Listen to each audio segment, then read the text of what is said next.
Sa kabila ng mga hakbang para mapalakas ang road safety, nananatili pa ring hamon ang mga aksidente sa kalsada at mga paglabag sa batas trapiko. Madalas ding mabatikos ang sistema ng pagkuha ng lisensya dahil sa pananaw ng ilan na may motorista pa ring nakakakuha nito kahit kulang sa aktwal na kakayahan sa pagmamaneho. Bilang bahagi ng pagsusulong ng mas mahigpit na pagsusuri sa mga aplikante ng driver's license, formal nang binuksan ng AC Technical Testing Center, isang LTO accredited Practical Driving Examination Center o PDEC sa Barangay Mawake, Mabalacat City, Pampanga nitong Lunes, June 8. Layunin nitong magsagawa ng standardized at aktwal na pagsusuri sa mga aplikante upang masiguro na may sapat silang kaalaman, kasanayan at disiplina bago mabigyan ng lisensya. Pinangunahan ang pagbubukas ni LTO Executive Director Attorney Martin Ontog, AC Technical Center Owner RV Claire Cabrera, LTO Region 3 Assistant Regional Director Jeffrey Gonzalez, iba pang opisyal ng LTO at mga bisita. The establishment of this practical driving examination center represents far more than the opening a new facility. It embodies our vision of providing a fair, professional, and reliable environment where aspiring drivers can demonstrate not only their driving competence, but also their understanding of road safety, discipline, and responsibility. We firmly believe that every qualified and responsible driver contributes to safer roads, protect lives, and help foster a culture of accountability for future generations. Hindi lang daw kakayahang magmaneho ang sinusukat sa pagsusulit, kundi maging ang pag-unawa ng mga aplikante sa kaligtasan at responsibilidad sa paggamit ng kalsada. Pero bago ito pinayagang mag-operate, dumaan din ang pasilidad sa pilot testing at pagsusuri ng LTO. As we commence this pilot testing phase, we reaffirm our commitment to upholding the highest standard of integrity, transparency, professionalism, and excellence.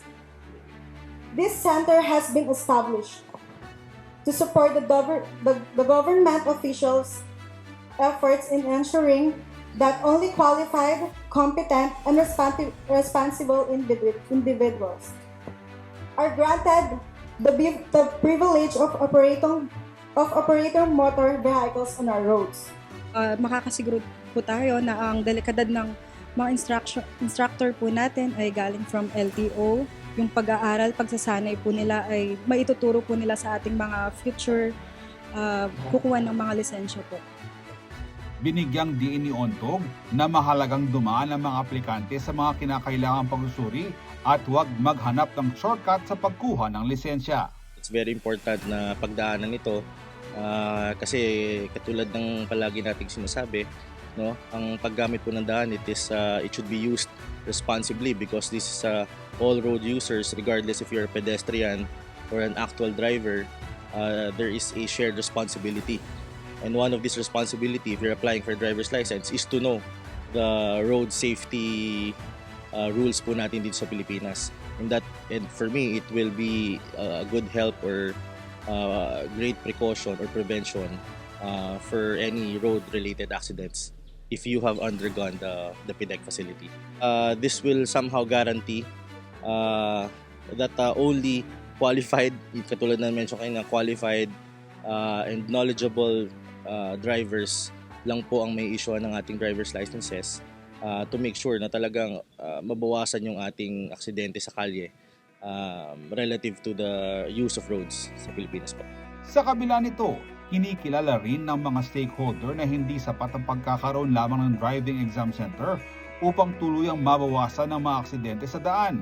Mahalaga pa rin daw ang patuloy na edukasyon sa mga motorista, mahigpit na pagpapatupad ng batas trapiko at disiplina ng bawat gumagamit ng kalsada. Ang message ko po sa ating mga applicants or would-be road users and even the pedestrian is to follow road safety rules and regulations. Number one, dapat alam mo lahat ng mga regulasyon. You might not be the victim today, it might not be your family, it might not be your friends, but wala nang pumawala if we equip ourselves with enough knowledge about road safety. At the end of the day, ang panalo po dito is tayong lahat po. bukas na ang pasilidad para sa mga nais mag-apply.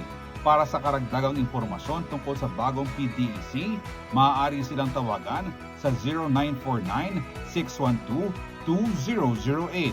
Ako si Jody Dizon Mercado para sa CLTV 36 News.